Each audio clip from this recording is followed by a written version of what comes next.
Homestead. They have graciously invited Ellie and I to come over for a day, and we've had a blast. That's why I'm looking a little disheveled. But we've been doing all kinds of fun stuff. Too many tractors and ATVs. I know, it's fun. Man, the wild side just came out. I couldn't help it. But today I'm talking about how to save money on your groceries.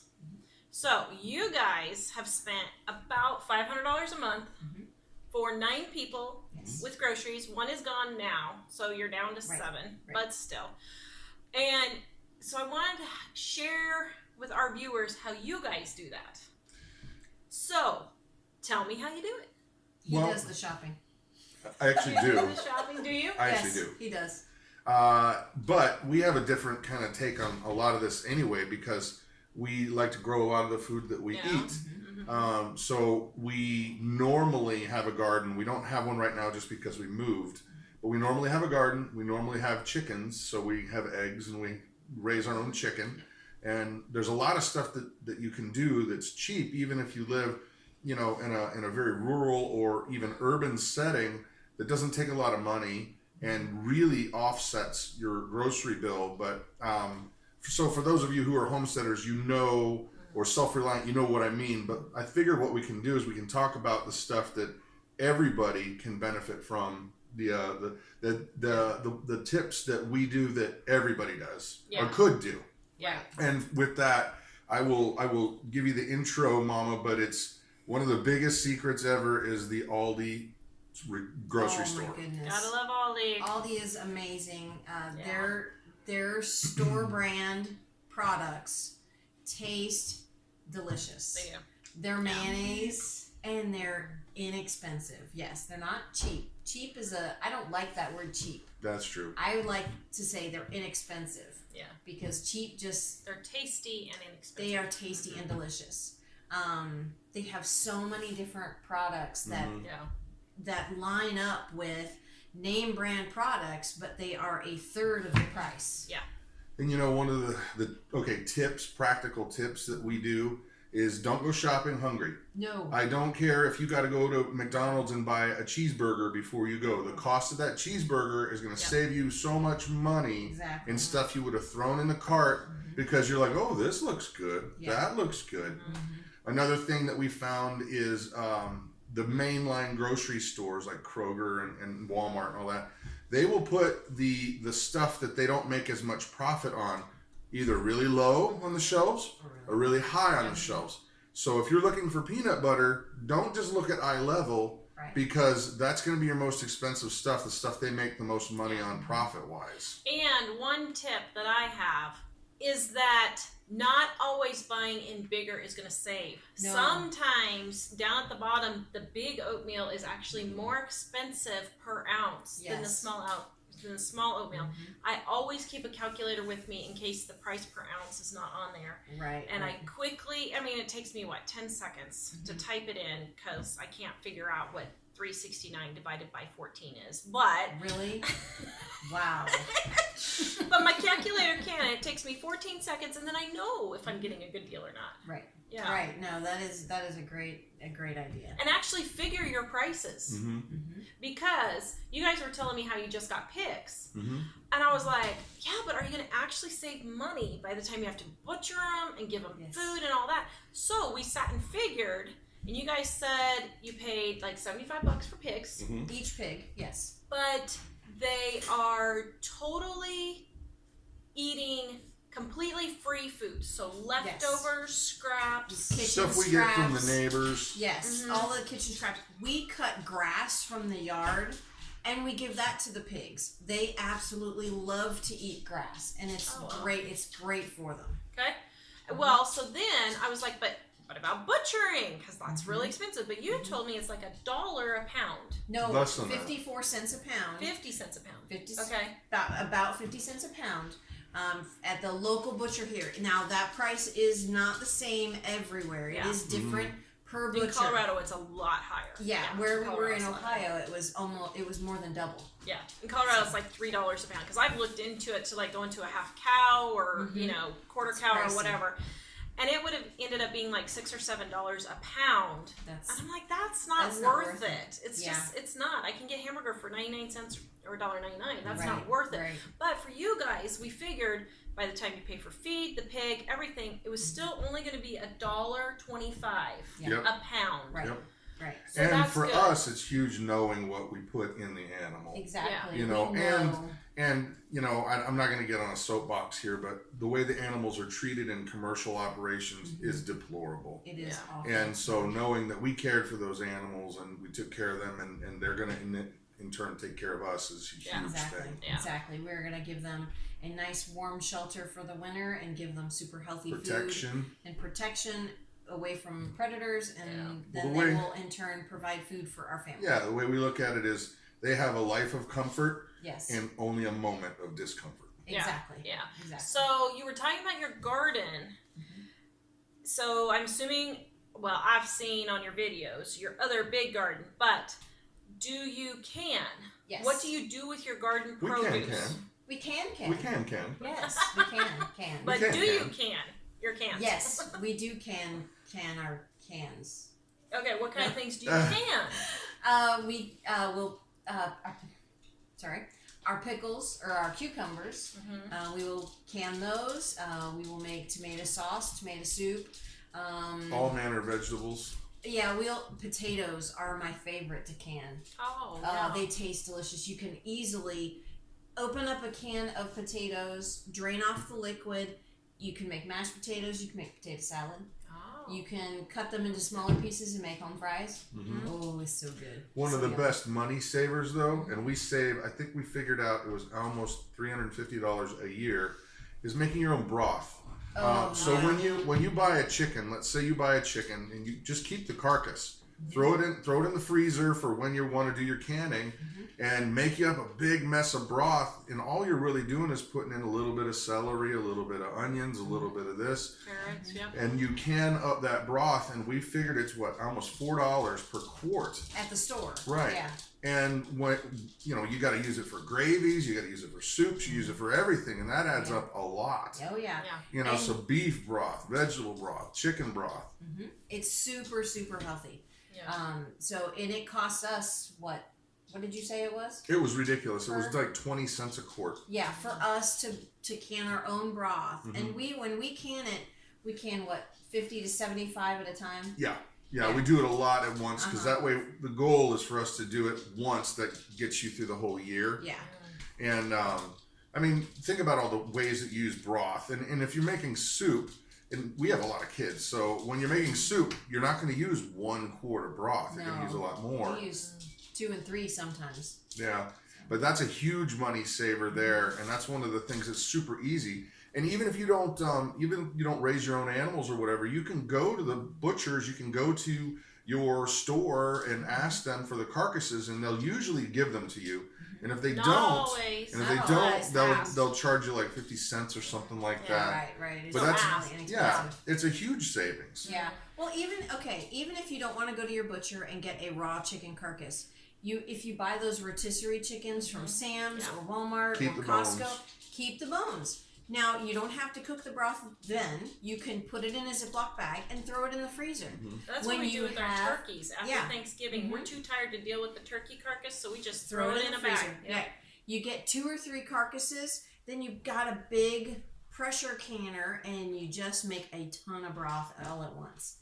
Now, another thing that really saves us a lot of money, and it's been hard adjusting to it. Since we've moved, we got away from it, but when we were religious with this, it saved us a ton of money, and that is coming to the store with a plan, a monthly plan. Yeah. And a lot of people go, well, I can't stick to a monthly plan. Well, we had some tricks that we worked out that made it workable. We would, you have your monthly plan. We just get a blank month calendar and start filling it out because we know we like a spaghetti once every week. Usually everybody eats the same food, so you can get your same ones on there. Yeah. But what we figured out is that if we tried to stick to the letter of the law, and you will have it, you end up getting nights you don't like it, and then that's when you'll break your budget. You'll be like, I just don't want to have chicken noodle soup. I just don't want to have it. Right. And then so you'll break your budget and go out to eat. Well, what we did was we started buffering a cheat day in there.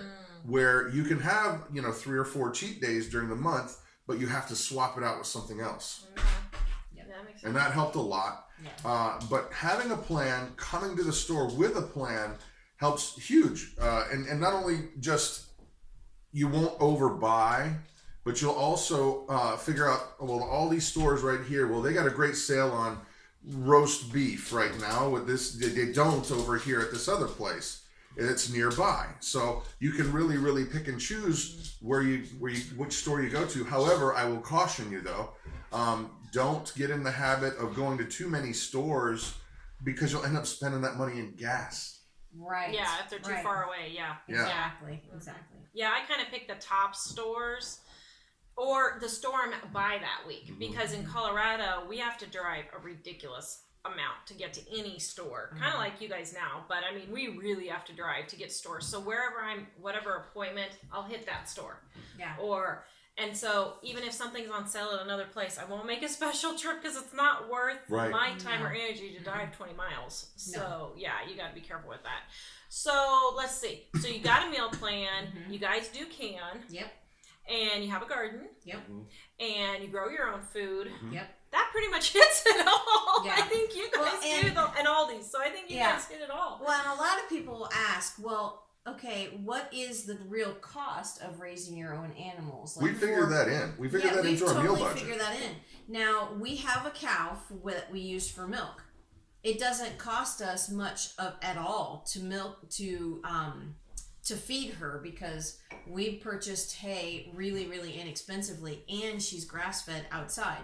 So there's no extra cost really there to feed her.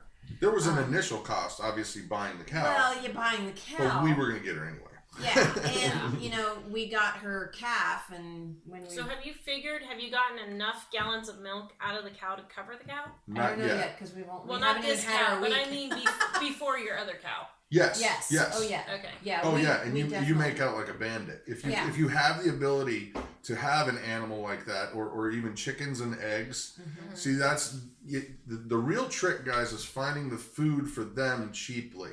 If you can do that, you'll make out like a bandit. But you can have animals and go backwards on your food fast. Yeah, especially if you go with an expensive feed that and I know a lot of people want non-GMO, organic. That is very pricey. Unless you can get it in bulk. Unless you can get it in bulk at a feed store or a feed mill. Yeah. And just look around because there are plenty of places like for pigs. You can pick up massive amounts of food for literally pennies per pound because it's just yucky food that people won't eat, but is still perfectly fine for a pig. Right. So like the grocery store throws a lot away. Sometimes some grocery stores will let you do that. Some restaurants. You guys have a friend that works for a food store that they take imperfect foods and they'll give you for the pigs. And so So, but the feed cost, that's really, really the important thing. But once you get that in place, oh man, it's like having a milking money machine out there. Oh, no kidding. I mean, because we make cheese. When you look at the cost of dairy products, especially organic dairy products, it's insane. $7 for a gallon of milk. Organic butter is what, $5 a pound. So free range eggs. Yeah, and you guys have goats too. What do you do with the goats? Well, right now, only one of our we have 2 females. Only one of our females is giving us about a quart of milk a day. Okay. But our daughter Grace, she uses that in her G-tube. So she's got health issues. She's feeding tube fed. Yeah. Right. When we get a lot of milk from our goats, then I make goat cheese, the Chev goat cheese. Yeah. Raw goat cheese is fantastic. Is that a sin when you're in Wisconsin to make goat cheese if they have so much No, because goat cheese is fantastic. It's so delicious. I've heard it's really good, but I've never had it. It is very good. I wish I had some right now to share with you. We gave it all away when we moved. Yeah. We had probably 50 pounds. I'm not kidding. So how did you freeze it? Yeah. Okay, and that's another Freezes tip. Really well. You guys showed me freeze your food. Freezers really do pay for themselves, especially if you have kids, I think. Or, you know, my grandparents are 90 years old, and my grandma still uses her big freezer every day. And so a freezer really does save in money. For me, I suggest getting you a stand-up freezer and not a chest. That's debatable amongst frugal people. I was going to say, well, I do tell that. I will tell you why. So a chest freezer actually saves money on electricity, but I think a stand-up freezer actually saves you money on not wasted food. For me personally, because I fell and hurt my back with one of my kids, so I don't want to bend over. And so for me, it would cost me more because I wouldn't dig through the freezer. So I can open up the freezer. I keep everything on the same shelf, meat on this shelf, milk on this shelf, bread. So for me, but you know, it just depends. And that's another thing. Work with your situation. Right. And that's what you guys are doing. You're out here. You can have the cows. You can have the goats. You can have the chickens. And that's the best way to do it. Yeah. I think people get too stuck on what is so-and-so doing or what is so-and-so doing. And they don't make it work for them, and then it gets frustrating. This is working for us because it provides a very healthy food source for our family. And affordably. Yes, affordably. So your $500 a month for 9 people includes all your animals included. Yes. There you go. Good deal. So this is Brad and Krista from Big Family Homestead. I'm going to leave a link in the description below. Please check out their website. It's really cool. They just moved out to the country, and I've been watching every day to see what's going to happen next. Just like with all the other 10,000 people. It's been so cool watching you guys put up fences. And you got to visit, which is I got to visit, and it's she was actually riding real. ATVs today. Yes, she was, and she almost knocked me off. She did. It's crazy. Sorry. No, I'm kidding. I'm sorry. You don't need to apologize. That would be. It was so much fun, though. That would have been viral if you were videoing. It totally would have been viral. Yeah, or dead. We could have all been rich. I would rather go viral. That's true. I think so. Yes. There you go. All right, guys. We will see you guys next time. Please visit Brad and Krista at Big Family Homestead and visit me at livingonadime.com.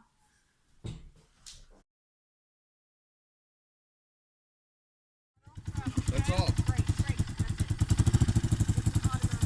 Oh man. Oh man.